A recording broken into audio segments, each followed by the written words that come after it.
Ancient Inscriptions, Southeast Asia's Voices from the Past. Introduction. Unlocking a Millennia of Secrets. Imagine stepping into a time machine, not a fantastical device, but a tangible piece of the past, etched in stone or metal. For historians studying Southeast Asia, these time machines are ancient inscriptions. Unlike the grand narratives of empires or the sweeping pronouncements of kings that might be found in later chronicles, these silent inscribed texts are often the only direct voices we have from ancient kingdoms like Funan, Champa, Srivijaya, and Angkor. But why are these ancient inscriptions so vital? What kinds of precious information do they reveal about societies that left behind few other written records?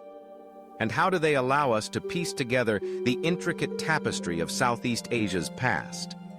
Join us as we uncover the profound importance of ancient inscriptions as the indispensable historical sources of this fascinating region.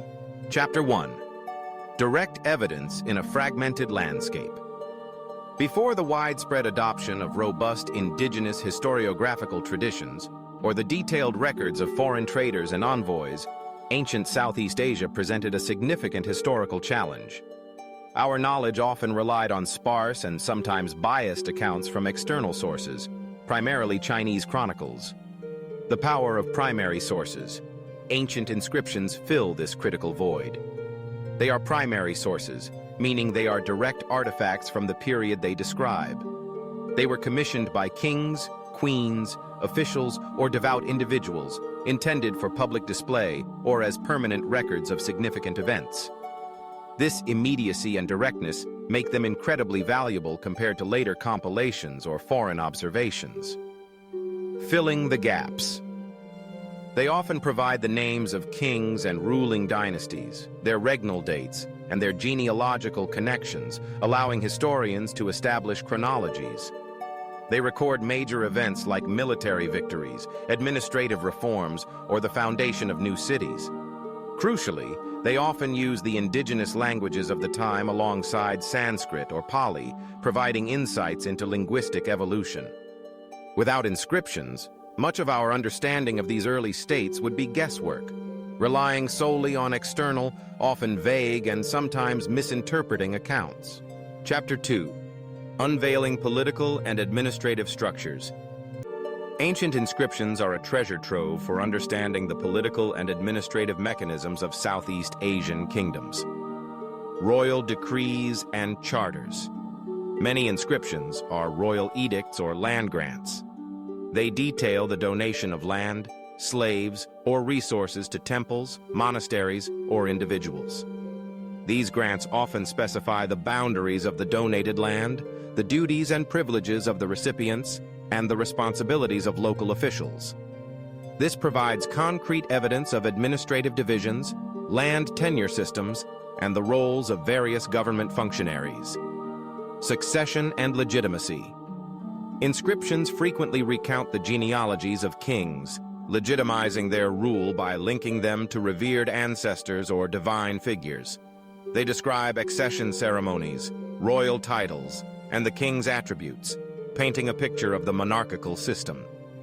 Legal and judicial aspects. Some inscriptions contain legal pronouncements, outlining punishments for certain offenses or establishing rules for commercial activities. They shed light on the legal frameworks that governed society.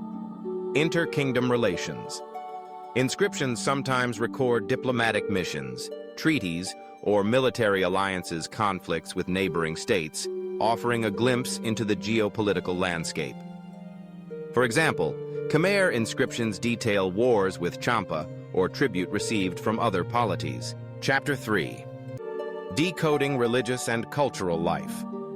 The vast majority of early Southeast Asian inscriptions are religious in nature, reflecting the profound influence of Hinduism and Buddhism. They are indispensable for understanding the spiritual and cultural fabric of these societies. Religious affiliations. Inscriptions clearly indicate the dominant religious cults of a particular kingdom or period, be it Shaivism, Vaishnavism, or various schools of Buddhism.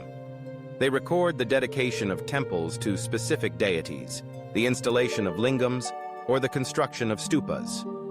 Rituals and practices. They describe religious ceremonies, offerings made to deities, and the merits gained from pious acts.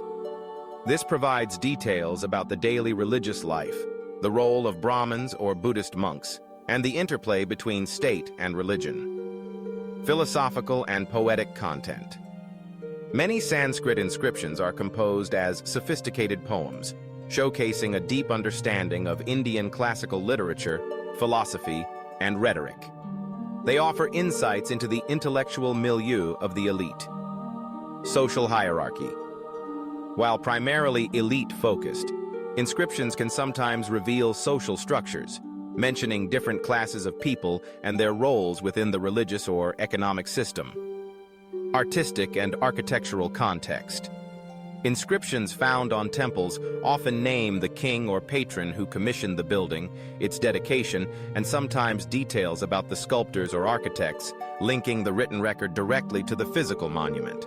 Chapter 4. Key examples across the region. Southeast Asia boasts numerous iconic inscriptions, each offering unique insights. Vokan Stele, one of the earliest Sanskrit inscriptions in Southeast Asia, found near Nha Trang. It speaks of a king Sri Mara and early Indianization. Yupa inscriptions of Kutai, 7 stone pillars in Borneo, written in Pallava script and Sanskrit, commemorating the sacrifices of King Mulavarman. They provide the earliest evidence of an Indianized kingdom in the Indonesian archipelago.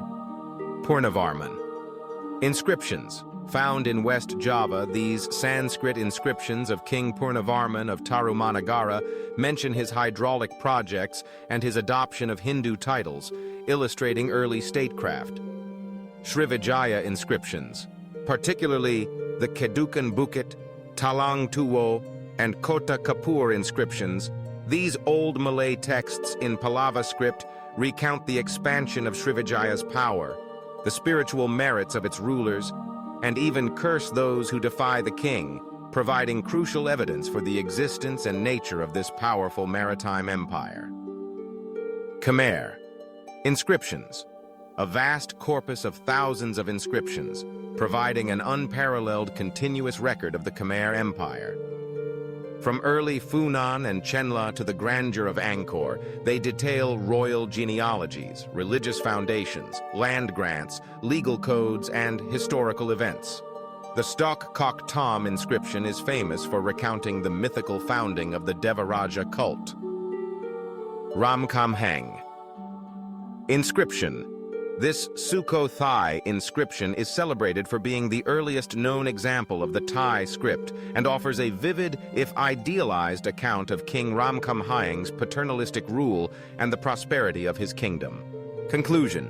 The unsung heroes of history. Ancient inscriptions are far more than mere carvings on old stones. They are the bedrock of Southeast Asian historiography, the unsung heroes that have allowed generations of scholars to piece together the fragmented narratives of ancient kingdoms. They are direct messages from the past, revealing the beliefs, aspirations, triumphs, and daily realities of societies that shaped this dynamic region. As research continues and new epigraphic discoveries are made, these silent voices will undoubtedly continue to yield even more profound insights, deepening our appreciation for the rich and complex history of Southeast Asia. What is the most surprising piece of information you learned from the power of ancient inscriptions? Share your thoughts in the comments below.